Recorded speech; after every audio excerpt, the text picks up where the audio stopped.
Good morning, friends. Thank you so much for joining me here today. Democratic lawmakers are struggling to get Biden's legislative agenda passed through Congress. Senators are trying to figure out new ways to help the U.S. economy recover from this crisis.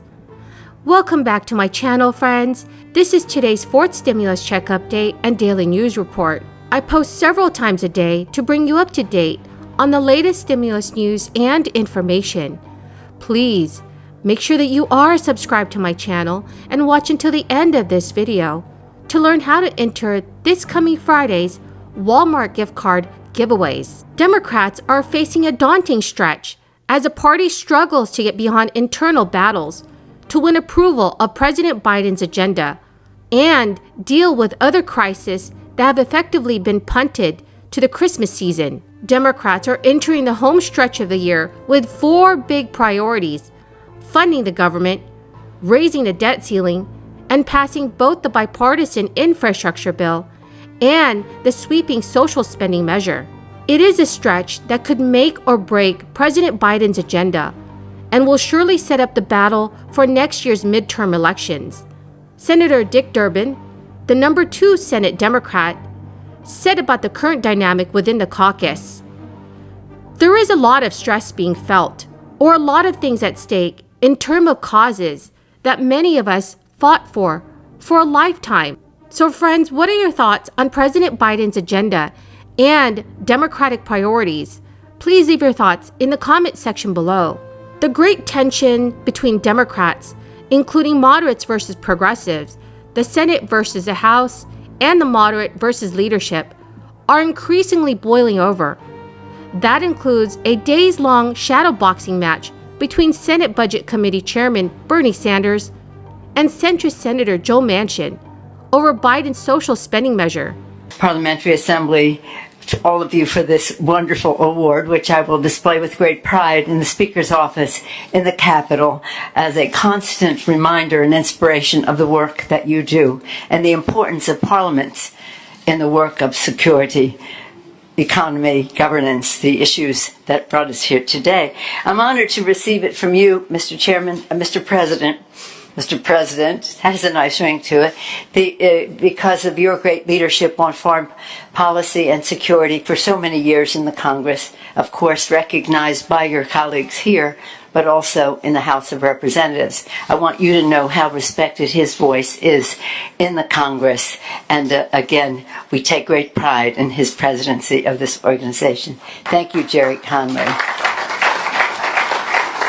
So here we are in Lisbon, and here we are just honored not only by the beautiful hospitality and the cultural experience and all the rest of the Portuguese government and of the Parliament, Mr. Speaker, but also by the seriousness of purpose of the comments that you both made here today.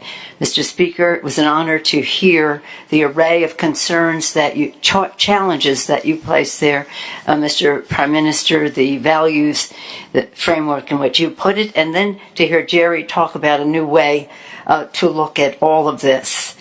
Clearly, listening to the Prime Minister and the Speaker, it's clear that the Atlantic Ocean does not divide us, but is unifying to us. The transatlantic relationship is one that we value. Clearly you do. Lisbon, Portugal, has been, shall we say, the master of the seas from the age of discovery, and now, as you try with the COP26, and also your initiatives on the oceans to protect that tremendous ecological resource. I last saw the Prime Minister and Joe Manchin and Senator Bernie Sanders have spent days trading criticisms through the press, but Bernie Sanders brushed off a question about if they or Senator Kristen Sinema, another moderate senator, has urged to be more specific, should get in the room together to hash things out.